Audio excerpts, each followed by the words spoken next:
So the main objective, as stated in, in the directions, is to conduct a hypothesis test. So I do think this will be simpler if you've already done the Chapter 4 homework already, and the Chapter 4 lab, which would be Lab 3. So Homework 4, Homework 5, and Lab 3.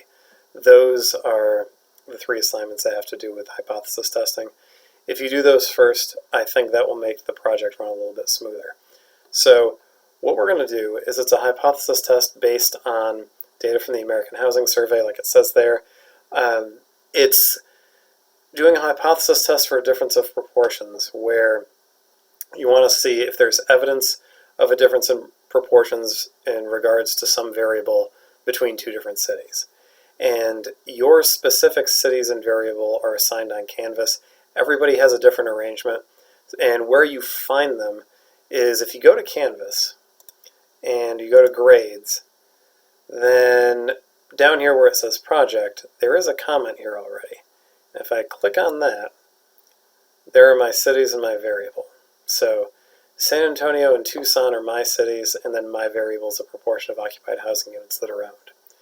There are 25 options for the cities, and having different cities will not really affect what you would have to do the project.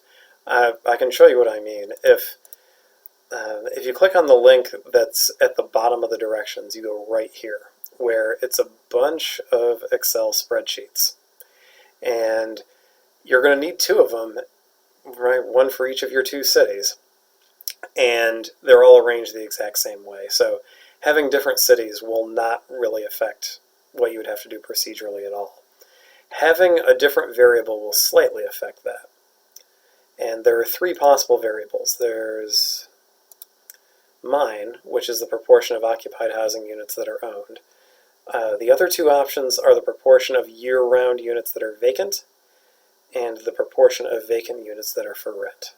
So you're going to have one of those three variables, and really just knowing these things here is enough to write the first paragraph of the project. So the first thing that's supposed to happen is that you're supposed to state your null and alternative hypotheses in words. And this first sentence, where it says we're looking for evidence of a difference, so a difference, a no specified direction, would mean that we need a two-sided alternative. So if you were going to write these in symbols, you would need a not equal to in the alternative hypothesis. So if we're going to state these in words, the null should be that the two proportions are the same, the alternative should be that they're different. So if you look at my example, that's essentially what I've got. So it's this first paragraph here. I basically just have an intro statement here for what we're going to do in the project. It's a hypothesis test for the difference of proportions with San Antonio and Tucson, and more specifically the proportion of occupied housing units that are owned. We're looking to see if there's a difference in that proportion with those two cities, or if there's evidence of that. Okay, so the null should be that those proportions are the same. So the null hypothesis is that the proportion of occupied housing units in San Antonio would be that are owned is the same as that proportion in Tucson. Then the alternative should be that they're different, and that's what I've got here. Other than that, the rest of this statement is going to be the same as this one because it's the same two population proportions that we're talking about. Okay, the next part, which is also the next paragraph in my example. If I go back to the directions, how the data were collected, the first thing is to determine if the American Housing Survey is an experiment or an observational study. I left that to you. I didn't do it in the example, so you'll have to do that part, but it's not too bad. Then the rest of this, how the data were collected, it goes a little bit beyond what the course typically covers. So usually, as far as sampling goes, all that we really talk about is that you want to have a random sample or a simple random sample. And yeah, that's ideal, but sometimes you need something a little more complicated than that. The reason this is going a little beyond the course is just because this course is mostly about statistical methods. So we're going to spend a lot of time on confidence intervals and hypothesis testing and those sorts of things. If it was a course in experimental and survey design, then we would have a lot of stuff about weighting and different ways of collecting data. But this is first and foremost a methods course. So there's a little bit of it, but really not too much. So this does stretch a little bit beyond that, but I think that's okay. So if you go to my example, I basically mentioned two things. I mentioned that it's a stratified sample and that there are several weights being applied. If you go to the methodology page for the American Housing Survey, there's a lot of verbiage here, and quite a bit of it is about the different weights that are being applied to the samples to make them relevant to the population at large, or the populations at large, I guess. So if I go back to my example for a second, so I do mention those weights, and I just say that several weights are being applied. I don't really get into specifics there. You don't have to if you don't want to. If you want to stretch that out, by all means, go ahead and do it, but you don't have to. The other part, the stratified sample, it's easier for me to explain what this is by comparing it to a simple random sample. A simple random sample essentially is you have your population and you're just taking a random sample out of that, and that's your simple random sample. It's a very easy way to sample well. It's the easiest way that you could do it. What a stratified sample is that instead of just having one sample from the population at large, you break the population up into subgroups first, and then you take a simple random sample out of each one. And that's what's happening here. We have 25 cities or regions or metropolitan areas where we're taking a sample out of each one, a random sample out of each one. So that effectively would be a stratified sample. And that's why I stuck that in here. As far as this paragraph goes, if you have the exact same thing that I have here, I think that's perfectly fine. Right? This is something where we're kind of stretching, I guess, the bounds of what we would cover in the course a little bit.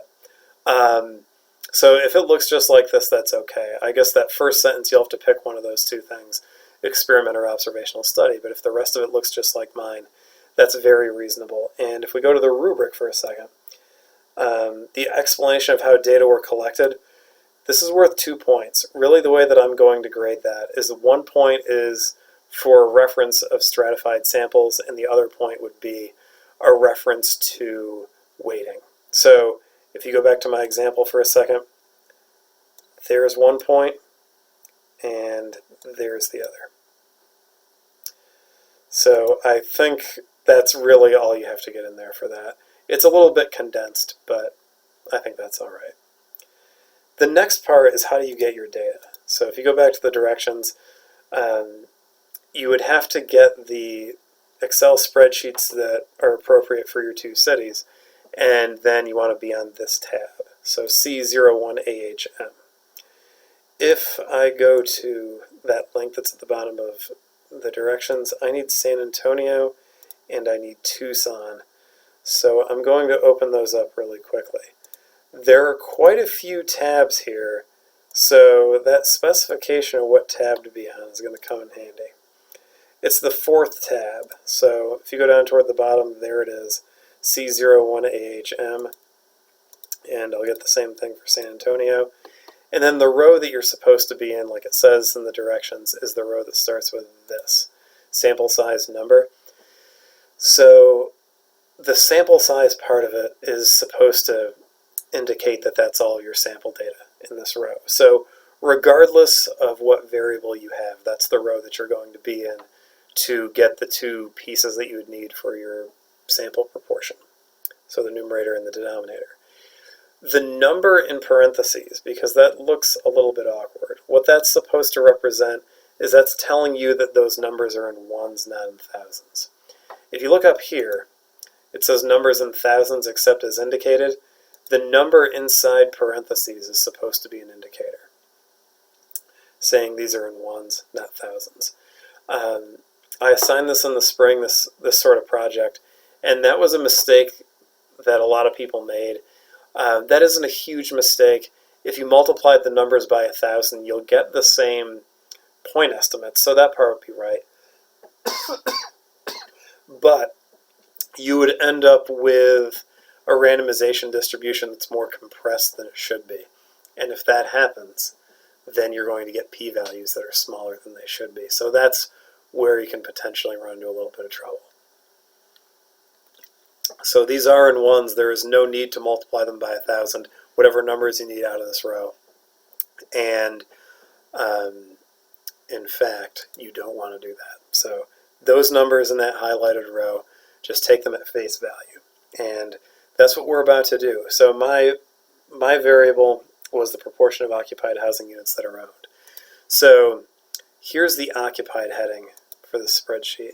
I need the total number of occupied units in the sample, which is right there, in the 3646. And out of that 3646, 2,244 were owned. So if you go back to my example, there are those numbers. And then the next sentence is really just what you get when you divide. So the 0.615 that's right here, that's 2244 divided by 3646. And I would recommend rounding off to 3 places when you do the division here. If you only go to 2 places, I think that's too vague. I don't think it's specific enough. And if you go farther than 3 places, StatKey will just round off to 3 places anyway, so you might as well just go to 3. For Tucson, I would have to do the same thing. So if I go to the Tucson spreadsheet, get in the correct row, the row that starts with sample size number, then I want to be under the occupied heading. I need the 2901 for the total number of occupied units in the sample. Right, there's my denominator for the sample proportion. Then there's my numerator. Right, of those 2901, 1793 were owned. And if I go back to my example, next sentence, right there they are. And then if you divide, you get the 0.618. Okay, for completeness' sake, and I can use either one of these as a prop, I'll use Tucson as a prop. If you have a different variable than mine, so one of the other two, let's say if you have the proportion of year-round units that are vacant, you would need the total number of year-round units in the sample, and then out of those, how many are vacant. So the year-round heading is way up here. It encompasses occupied and vacant, right? That makes sense. So 3,502 year-round units, right? There's the total for your year-round. It's way over here. And then out of those, 601 are vacant, right? That's the total number of vacant units. So 601 divided by 3502 for the sample proportion there. If your variable is the proportion of vacant units that are for rent, you would need the total number of vacant units and then in the sample, and then out of those, how many are for rent. So underneath the vacant heading, the denominator is actually the thing that I've already got highlighted. So you need to be under that heading. There's your denominator. There's your numerator. Right? There's the number that of the vacant units that are the ones that are for rent. Okay, back to my example, kind of working through that. The next thing is essentially saying how we would compute the p-value and then actually doing it. So how you would compute the p-value, it's a two-sided alternative, so you're probably going to do it as doubling a tail. So if I go to my example, that's how I've got it written out. I have it written out as twice the proportion of randomization statistics in the left tail, bounded by negative 0.003. So I'm bounding the left tail, I guess just because the order that the city showed up was San Antonio first and then Tucson, so I subtracted in that direction. So 0.615 minus 0.618 is negative 0.003. So kind of reflexively, I just did it because that was the order that felt like it was already established. But you don't have to do it that way. I mean, for this, if you wanted to use the opposite order, that's fine. And the part that's in blue is about that. So if you're going to use the opposite order, so Tucson minus San Antonio instead of San Antonio minus Tucson, it would be a right tail bounded by 0.003. For completeness, and then you'd have to double it, right, because it's a two-sided alternative. For completeness' sake, if you wanted to do it as a left tail bounded by negative 0.003, so the proportion in the left tail bounded by that, plus the proportion in the right tail bounded by positive 0.003, that will work. So either doubling the left tail or doubling the right tail or adding the left tail and the right tail together, all three of those are completely valid. In my case, I end up with a very large p-value. That's because the sample proportions are really close together. Right? They're 0.615 and 0.618. We've got some pretty big sample sizes, so we really have very little evidence of any kind of difference between the population proportions. And if you go down to my attached stat key output, most of it's red. So there's my randomization distribution. And I have it as two-tail, and I specified that left bound of negative 0.003. So then it filled this one on the right in for me. And you get 0.82 for the p-value, right? This part, the red part on the left plus the red part on the right. So you need this part in your document, in your project that you turn in. And you also need this, the original sample box. The easiest way for me to get these two things into a Word document is print screen, paste into Paint, select a rectangle that includes, I guess, first the dot plot, and then I can paste it into a Word document and then do the same thing and just cut out the original sample and paste that into the document, the original sample box. If you want to use a different cropping tool, that's fine. Paint followed by, well, I guess print screen followed by Paint. That would be the correct order. That's sort of just my default because I've been doing it that way for 20 years. But if you want to use something else, that's certainly okay. So I think it's worth going through the actual procedure here. If you're in stat key, it's a randomization hypothesis test for the difference in proportions. So this is the option that you want right here. And if we dump out the preloaded data, and for San Antonio, the sample proportion is 2244 divided by 3646. For Tucson, it's 1793 divided by 2901. And then if I generate 5,000 randomization samples, and then I say two-tail, and I bound the left tail by negative 0.003, I get that, which is slightly different from the p-value that I have in my example project, but that's because randomization distributions are going to vary slightly from one to another, so I'm getting 0.804 instead of 0.82, but that's okay. It's still much bigger than alpha. We'd end up with the same conclusion. And that is the next step.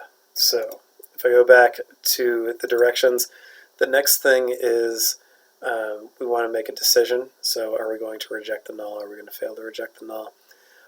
We want to state if we have a statistically significant result or not, and then do the formal conclusion. Well, here I had a very large p-value, so I'm not going to reject the null, and I don't have a statistically significant result, right? The p-value is bigger than 0.05, you don't have a statistically significant result, so you should not be rejecting the null. I guess conversely, if you have a p-value that's smaller than 0.05, smaller than alpha, then you do have a statistically significant result, and you should reject the null. The last part, since I'm not rejecting the null and I don't have a statistically significant result, is I don't have enough evidence to conclude that what's in the alternative is likely to be true. So all I'm saying in this last sentence for the formal part of the conclusion is that there's insufficient evidence to conclude that, and everything after the word that is just what's in the alternative hypothesis, that there's a difference in those two proportions. Again, conversely, if you have a p-value that's less than alpha, then you do have enough evidence to conclude that what's in the alternative is likely to be true. So I guess there, your last sentence would probably look a lot like mine, just with this part cut off.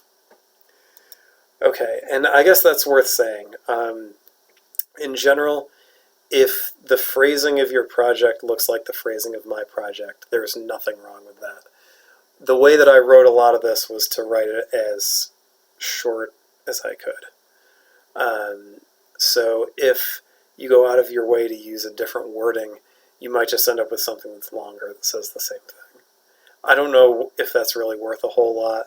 The main component of this is really being able to do the hypothesis test and just kind of translating that into words to come up with something that would look totally different but say the exact same thing is a lot of work that I don't know that you really need to go through. So If your project does end up looking a lot like mine in terms of the verbiage, I think that's all right. And like I said before, this second paragraph, if it's just about verbatim, I guess with the exception of this first sentence, then I think that's okay too. There are a couple of other things that I wanted to mention. One is, it has to do with stat key actually. Your randomization distribution is only going to look like mine if you have two sample proportions that are close to each other.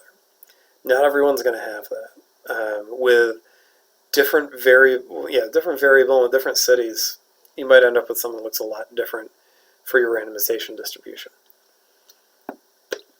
And specifically, I want to go through what happens if the two sample proportions are really far apart, because that's where you end up with something that at least initially looks like you did something wrong, and it's not true. So if I just get rid of this 1, we'll get a couple of sample proportions that are really far apart. Right, if you look over here, the difference in sample proportions is 0.342. That's a pretty large disparity. So if I generate a few thousand samples here, and if I use the 2 tail, and I guess this would be a right tail cut off at 0.342, you get this, which looks like there's something wrong with it, right? I mean, the randomization distribution's all over here. It's not centered in the picture. The reason that's happening is because when you do this in stat key and you're just specifying the cutoff for 1 tail, the distribution stops way back here, right? But because I specified 0.342, stat key is going to go all the way out here until it gets there. But to get the tail on the left, all it really does is double the amount that's in here. So the proportion above 0.342, or I guess greater than or equal to 0.342, is 0. And it just goes as far as it has to get a 0 over here. It doesn't have to go all the way to negative 0.342 to get the 0. It only has to go to negative 0.04. So that's as far as it goes. And that's why you get this lopsided looking picture. If you want to have a picture that's not lopsided, so if you want to put this in the center, you can do that. If instead of doubling 1 tail, if you do it as left tail plus right tail, so I'm going to select left tail and right tail simultaneously, and then just put in cutoffs of negative 0.342 for the left tail, and then positive 0.342 for the right, and that centers that thing. If that feels like it's more right, you can certainly do it. Admittedly, that's only a cosmetic difference, but I feel that way too. I mean, looking at that, that does feel more right to me just because it's in the center. So if it feels that way for you too, I completely understand that. And there is a way to make it look like that, even though it doesn't really change anything. The other thing I wanted to bring up is with the rubric. The very last thing in the rubric looks like it's obvious. The electronic submission on Canvas. And for an online version of the course, it is. That's in there because I had it in there for the spring, because when I assigned this in the spring, I had people turn it on paper as well as on Canvas, because I can grade things on paper a lot faster at least double speed. That's not really a possibility here, so it's going to be on Canvas. And I couldn't figure out a place to stick that 1 extra point and have that field justified. And I wanted to keep it at 25 instead of dropping it to 24, so I just left it in there. So that's why that's there. Everyone's going to get it as long as you've got something submitted. That part's not really anything. And most of these other things, I mean, if you follow along with the template, you're going to get them. So I guess just the thing to watch out for then would mostly be the particulars for your cities and variable. Okay, I think that's everything I wanted to mention, so if there's anything that I remember later that I forgot to stick in this video, I'll post that as an announcement on Canvas. And if there's anything that I didn't put in this video that you want to ask me about where you're not sure what to do, then email me and we can go from there.